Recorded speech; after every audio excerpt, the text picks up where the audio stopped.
समाचार આવી રહ્યા છે। હરાજીમાં ભાગ લેવા મુદ્દે રાઇડ સંચાલકોએ મહત્વપૂર્ણ નિવેદન આપ્યું છે। જો એસઓપીમાં ફેરફાર નહીં થાય તો હરાજીમાં ભાગ નહીં લઈએ। અમે જૂના નિયમો પ્રમાણે રાઇડ્સનું સંચાલન કરવા તૈયાર છીએ। આ નિયમો મોટા બ્રિજ અને રસ્તાઓ માટે હોય છે।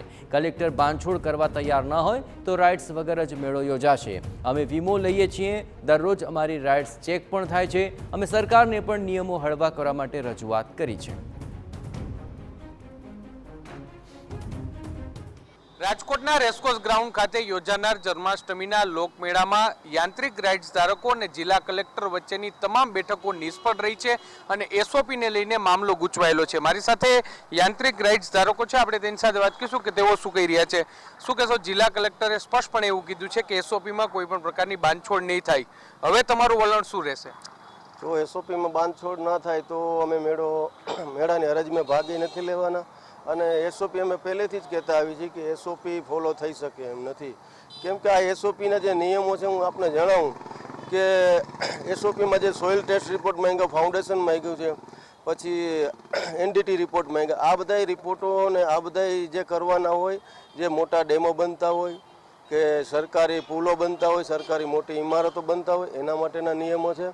અમારે કાંઈ એવડું મોટું એમાં સ્ટ્રક્ચર ઊભું ના થતું હોય, અમારો જે ચકડોળ હોય એનું વજન લગભગ 20 ટનથી વધુ ના હોય તો એ બહુ ઓછું વજન કહેવાય। એના માટે આ બધા નિયમો યોગ્ય નથી। એટલે અમારો એ વિરોધ છે કે એસઓપી ફોલો થઈ શકે એમ નથી। હવે મેળાના દિવસો, ગણતરીના દિવસો બાકી હોય, એમાં એસઓપી ફાઉન્ડેશન કેમ બનાવો, કેવી રીતે તમે બધું કરો, એટલે એ વસ્તુ શક્ય નથી। અમારી સરકાર સામે એસઓપી જે જૂના નિયમ છે એ મુજબ મેળો થાય ને તો જ અમે મેળો કરી શકીએ એમ છીએ, એટલે અમે હરાજીમાં ભાગ નથી લેતા। શું કહેશો? 3:30 વાગ્યે હરાજી છે, એસઓપી છે, તેમાં હજુ સુધી કોઈ બાંધછોડ કરવામાં આવી નથી।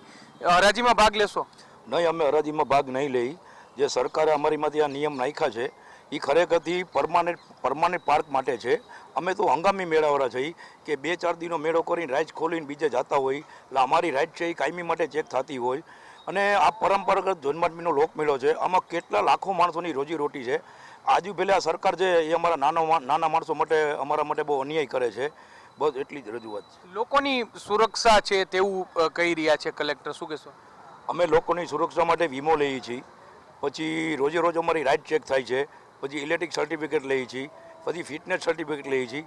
પણ જે આ વધારાના 2-4 મુદ્દા છે, એનડી રિપોર્ટ, સોઇલ રિપોર્ટ, પછી ફાઉન્ડેશન, એ આ રાઇડ માટે નથી। આ કેના માટે છે કે જે 5 વર્ષની લીઝ હોય કે 5 વર્ષની લીઝ ઉપર રાઇડ ફિટિંગ કરવાની હોય, આ એના માટે છે। આપ શું કહેશો? કલેક્ટરે એવું પણ કીધું છે કે મેળામાં રાઇડ સિવાયના અન્ય આકર્ષણો પણ હોય છે, તો રાઇડ્સ નિયમો, રાઇડ વિનાનો મેળો નકામો છે અને રાઇડ હશે તો જ પબ્લિક આવશે। અને કલેક્ટર સાહેબ એમ કહેતા હોય કે આ મેળો રાઇડ વગર ચાલશે તો કલેક્ટર સાહેબ ભલે ચલાવે, પણ અમારો તો મેળાનો બહિષ્કાર જ છે। બરાબર। હવે ભાગ લેશો કે નહીં લ્યો? અમે ભાગ હરાજીમાં નહીં લઈ, એ અમારી નમ્ર વિનંતી છે કલેક્ટર સાહેબને। સ્પષ્ટપણે તમામ રાઇડ્સ ધારકો છે તે કહી રહ્યા છે કે જૂના નિયમો છે તે જૂના નિયમો પ્રમાણે જ મેળો છે તેનું સંચાલન થવું જોઈએ। જે નવા નિયમો લાગુ કરવામાં આવે છે તે તમામ કાયમી રાઇડ્સ હોય, 5 વર્ષ 2 વર્ષની લીઝ માટેના જે નિયમો હોય તે નિયમો છે। એટલે આ નિયમો છે તે અયોગ્ય છે અને બિનજરૂરી નિયમો છે। ત્યારે લોકોની સુરક્ષા માટે જૂના નિયમોનું પાલન કરવામાં આવશે તો જ રાઇડ્સ ધારકો છે તે હરાજીમાં ભાગ લેશે। આજે 3:30 વાગ્યે હરાજી છે, ત્યારે જોવાનું રહેશે કે કલેક્ટર છે તે કયા પ્રકારનો નિર્ણય લે છે। કેમેરા પર્સન ભાવેશ લશ્કરી સાથે મોહિત ભટ્ટ, ટીવી।